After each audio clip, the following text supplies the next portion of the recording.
नमस्कार मंडळी, आज आपण बघूया चिकन सुक्का, चिकन रस्सा आणि अंडा करी, तेही एकाच वाटणामध्ये आणि एकदम झटपटीत. चला तर रेसिपीला सुरुवात करूयात. इथे आता सुक्कं खोबरं भाजून घेतलं आहे, त्यानंतर कांदा भाजून घेतलेला आहे आणि आलं, लसूण आणि कोथिंबीर घेतलेलं आहे. इथे टोमॅटो पण ॲड केला तरीही चालेल. आता हे सर्व आपण एकजीव करून वाटून घेऊयात. त्यानंतर अर्धा किलो चिकन हे स्वच्छ धुवून घेतलेलं आहे. आता शिजवण्यासाठी कुकरमध्ये 2 ते 3 चमचे तेल टाकलेलं आहे. त्यामध्ये चिकन टाकलेलं आहे, हळद, गरम मसाला आणि चवीनुसार मीठ आणि हिरवी मिरची टाकलेली आहे. आता हे शिजवण्यासाठी वरती एक टोप ठेवला आहे, त्यात पाणी ठेवलं आहे आणि पाणी गरम झाले की त्या चिकनमध्ये आपण टाकायचं आहे.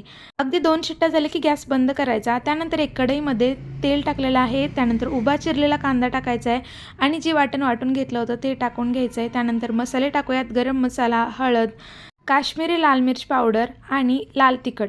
आता हे सर्व मसाले आपण तेल सुटेपर्यंत भाजून घ्यायचे आहेत. तर इथे बघू शकता मस्त तेल सुटलेलं आहे आणि इथे मी ॲड केलेला आहे सुहानाचा चिकन मसाला आणि चिकनचं आळणी पाणी होतं ते टाकून मसाला चांगला शिजून घ्यायचा. त्यानंतर चिकनचे पीस टाकायचे आणि सर्व मसाल्यामध्ये एकजीव करून घ्यायचे. चवीप्रमाणे थोडंसं मीठ टाकायचं आणि 5 ते 7 मिनटं गॅस बारीक करून ठेवायचा आणि मस्तपैकी सुक्कं चिकन हे तयार झालेलं आहे. रेसिपी आवडली तर नक्की फॉलो करा. Thanks for watching.